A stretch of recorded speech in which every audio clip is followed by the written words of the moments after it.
Hello everyone.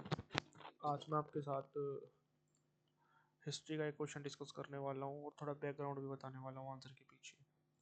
इन्होंने बोला है कि महेंद्र वर्मन फर्स्ट किस डायनेस्टी का रूलर था। महेंद्र वर्मन फर्स्ट हमारा पल्लव डायनेस्टी का रूलर था। तो आंसर तो मैंने बता दिया, पल्लव डायनेस्टी। अब इसके बारे में थोड़ा बैकग्राउंड में आपको बता देता हूँ।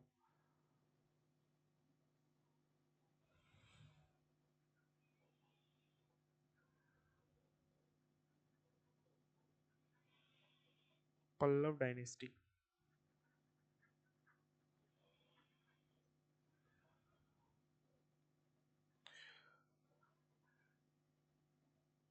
देखते हैं भाई, पल्लव डायनेस्टी का क्या सिस्टम है भाई।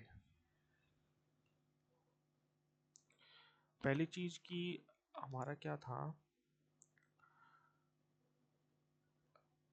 इसके बैकग्राउंड को समझाने से पहले मैं बताता हूँ आपको, पॉइंट्स में समझाता चलता हूँ। पहले ना मौर्यन पीरियड होया करता, मौर्यन पीरियड होता था जिसमें मौर्य लोग हमारे राज करते थे। उनके फिड्यूसरी थे, फिड्यूसरी, फ्यूडेटरी, फ्यूडेटरी। उनके फ्यूडेटरी यानी कि सामंत। इसका मतलब ये है कि मौर्य के फिड्यूटरी का मतलब होता है, जैसे कि मौर्य सेंट्रल गवर्नमेंट थी और फिड्यूटरी स्टेट गवर्नमेंट, मतलब ये मतलब एक तरीके से फेड्यूटरी आके मौर्यन के अंडर में ही थे, लेकिन वे भी राज करते थे अपना अलग से। और वो थे हमारे सातवाहन।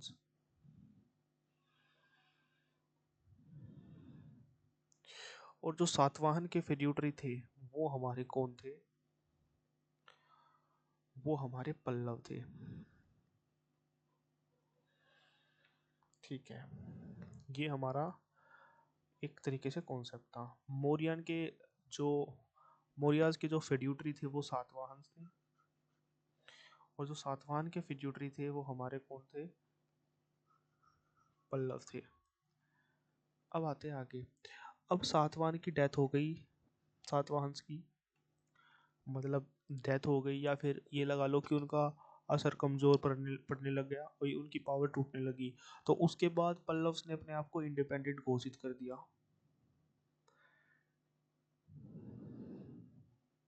इंडिपेंडेंट घोषित घोषित करते ही इन्होंने तो जो दूसरा काम किया वो किया कैपिटल एस्टेब्लिशमेंट।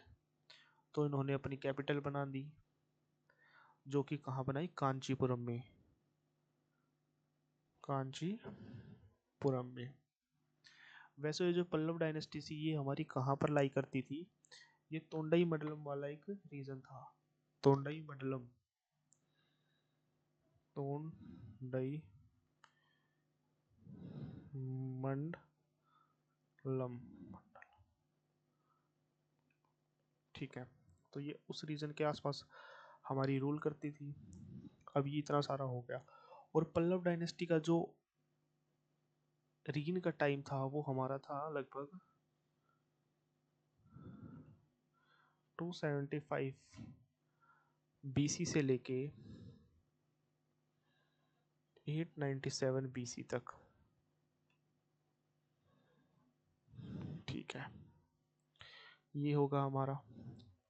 अब इस डायनेस्टी का जो फाउंडर था, फाउंडर ऑफ दिस डायनेस्टी, वो था सिम्हावर्मन। सिम्हावर्मन,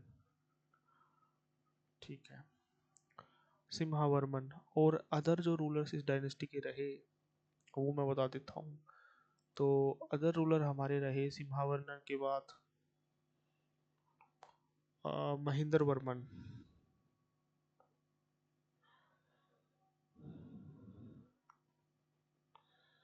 महेंद्र वर्मन रहे, महेंद्र वर्मन फर्स्ट। इनके बेटे नरसिंह वर्मन,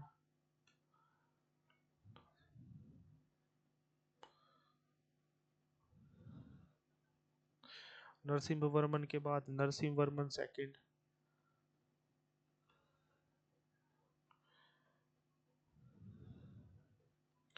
और नरसिंह वर्मन ने एक इम्पोर्टेंट काम किया था, वो मैं आपको बता देता हूँ। वो इन्होंने क्या इम्पोर्टेंट काम किया था, वो था ये टेम्पल को बनाना। नरसिंह वर्मन ने एक टेम्पल बनवाया था। एक्चुअली ये टेम्पल्स के मामले में बहुत एक्टिव रहते थे। इन्होंने अपने टाइम में बहुत ज़्यादा टेम्पलों का आर्किटेक्चरल कंस्ट्रक्शन करवाई थी। तो इन्होंने एक टेम्पल बनवाया था, जो टेम्पल है शोर टेम्पल। ये हमारा शोर टेम्पल है, जो कहाँ है? तमिलनाडु में है, महाबलीपुरम में।